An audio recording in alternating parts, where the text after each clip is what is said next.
At what point or points is the tangent line for g of x equals to x cubed minus 6x squared plus 5x plus 10 parallel to the line y equals negative 4x plus 9?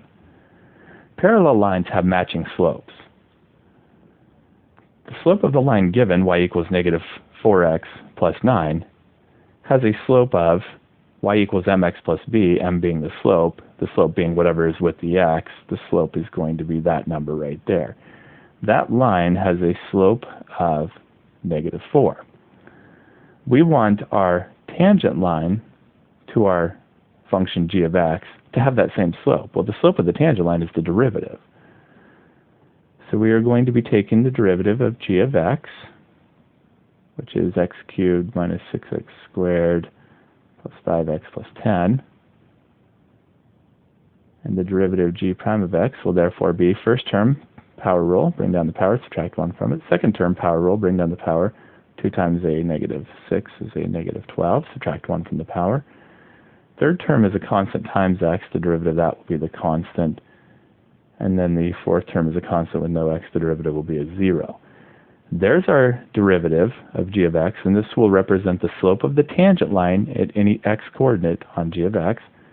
We want our tangent line to be parallel to the other line. We want them to have matching slopes. So I want the slope of the tangent line expression to equal the slope of the other line, which is negative 4. This is what we're going to solve. Now on the left side we have a trinomial quadratic, 3 terms, quadratic x squared. So we're going to want to equate this to 0. Let's start by adding 4 to both sides. So we'll have 3x squared minus 12x, add 4 to both sides, plus 9 will equal to 0. We have a common factor. We have a 3 that can factor out. So we'll have 3 times x squared minus 4x plus 3 equals to 0. We can now trinomial factor that quadratic into x and x. We need two numbers that multiply to be a positive 3 and add to be a negative 4. Negative 3 and negative 1 will take care of that. And that means we have x equals to 3 and x equals to 1 solving this. Those are the x coordinates. We want the points, so we will want the corresponding y coordinates. So let's start with x equals 3.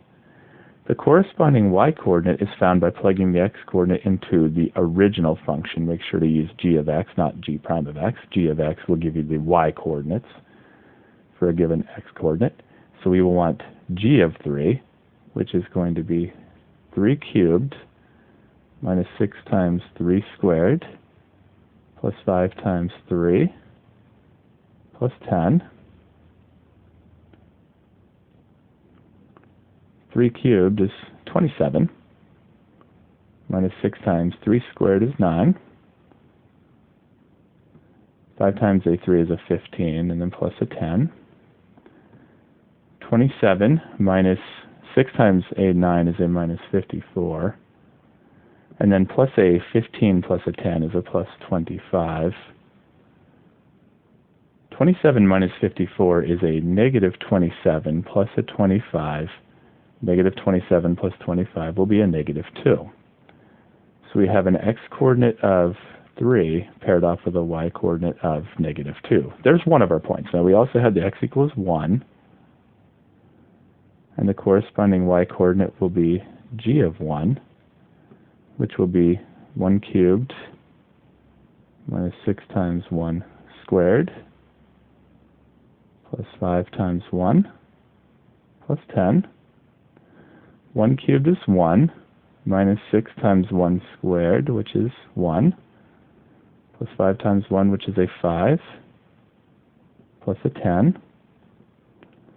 1 minus 6 times a 1 is a minus 6, and a positive 5 added to a 10 is a positive 15.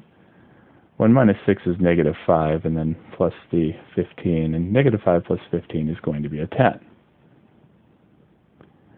So we have an x-coordinate of a 1 and a y-coordinate of 10, and there's our second point, 1 comma 10. So we have 2 points where the tangent line is parallel to the other line, and we have it at 3, negative 2, and at 110.